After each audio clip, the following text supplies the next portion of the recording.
Question number 17. ഇത് set തിയറിയിൽ നിന്നുള്ള വളരെ സിമ്പിളായ ഒരു ക്വസ്റ്റ്യൻ ആണ്.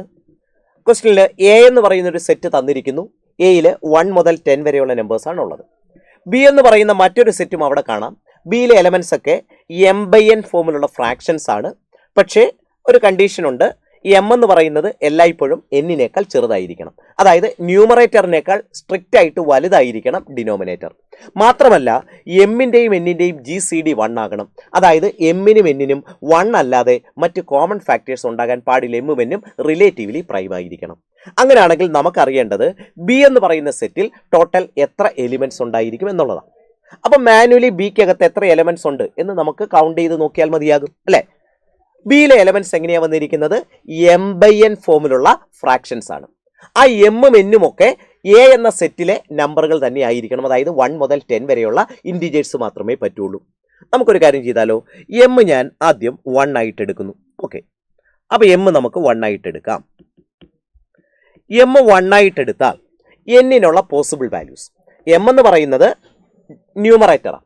നമുക്കറിയാം ബിയിലുള്ള ഏത് ഫ്രാക്ഷൻ എടുത്താലും ന്യൂമറേറ്ററിനേക്കാൾ സ്ട്രിക്റ്റ് ആയിട്ടും വലുതായിരിക്കണം എന്ത്? ഡിനോമിനേറ്റർ. മാത്രമല്ല എമ്മിനും എന്നിനും 1 അല്ലാതെ മറ്റ് കോമൺ ഫാക്ടേഴ്സ് ഉണ്ടാകാനും പാടില്ല.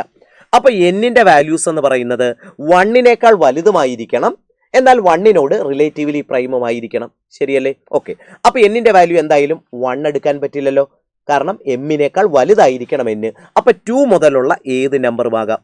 കാരണം 1മായിട്ട് എല്ലാ നമ്പറുകളും എന്താ? റിലേറ്റീവ്ലി പ്രൈം അല്ലേ? അല്ലേ? ഓക്കെ, അപ്പോൾ അങ്ങനെയാണെങ്കിൽ എന്നിൻ്റെ വാല്യൂ 2, 3, 4 എക്സെട്ര എത്രയാ? 10. അപ്പോൾ ഇത് എത്ര എണ്ണമുണ്ട്? 9 അല്ലേ? 9 വേസ്. ഇനി ഞാൻ എം അടുത്ത 2 ആയിട്ട് എടുക്കുന്നു. എം 2 ആയിട്ട് എടുത്താൽ എൻ എന്ന് പറയുന്നത് ഉറപ്പായിട്ടും 2നേക്കാൾ വലുതായിരിക്കണം. ശരിയല്ലേ?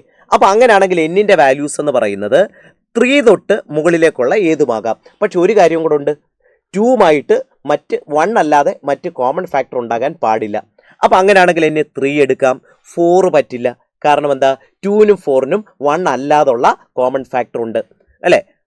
5 പറ്റും, 6 പറ്റില്ല, 7 പറ്റും, 8 പറ്റില്ല, 9 പറ്റും, 10ഉം പറ്റില്ല. കാര്യം 10നും 2നും കോമൺ ഫാക്ടർ 2 ഉണ്ട് അല്ലേ? 1 അല്ലാതെ മറ്റ് കോമൺ ഫാക്ടേഴ്സ് വരാൻ പാടില്ല. GCD 1 ആയിരിക്കണമെന്ന് പ്രത്യേകം അവർ എടുത്ത് പറയുന്നുണ്ട്. അപ്പോൾ ഇത് എത്ര കേസ് ഉണ്ട്? 4 കേസുകളാണ് വന്നിരിക്കുന്നത് അല്ലേ? 4 വേസ് അല്ലെങ്കിൽ 4 കേസസ്.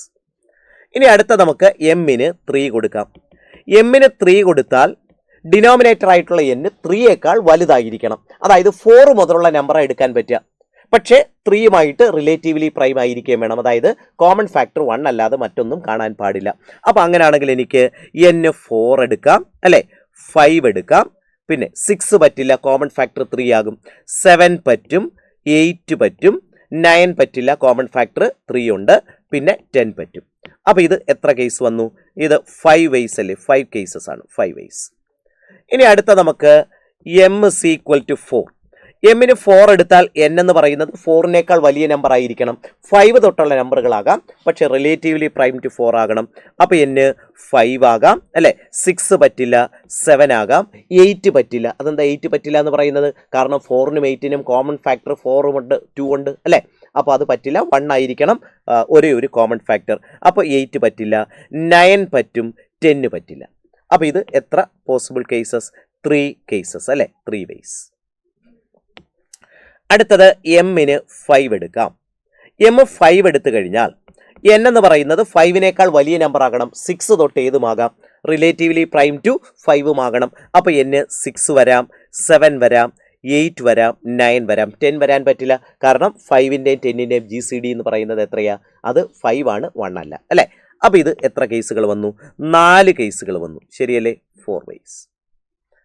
ഇനി നമുക്ക് അടുത്ത എമ്മിന് 6 കൊടുത്തു നോക്കാം. അടുത്ത പേജിലേക്ക് പോകാം. എം 6 ആണെങ്കിൽ n എന്ന് പറയുന്നത് 6നേക്കാൾ വലിയ നമ്പർ ആകണം.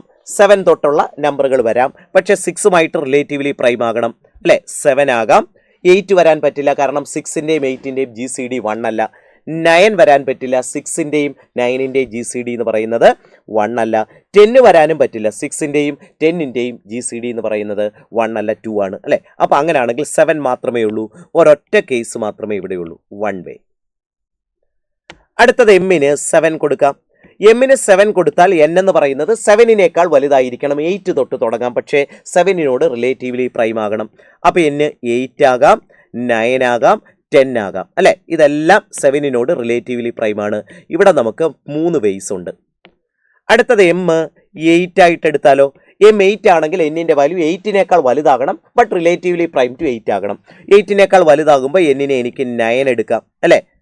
9 എടുക്കാം, അല്ലെങ്കിൽ 10 എടുക്കാൻ പറ്റില്ല. കാരണം 8-ൻ്റെയും 10-ൻ്റെയും കോമൺ ഫാക്ടർ എന്ന് പറയുന്നത് 1 അല്ലാതെ മറ്റു പല കോമൺ ഫാക്ടേഴ്സും ഉണ്ട്. അപ്പോൾ അതുകൊണ്ട് തന്നെ നമുക്ക് 9 മാത്രമേ പോസിബിൾ ആയിട്ടുള്ളൂ.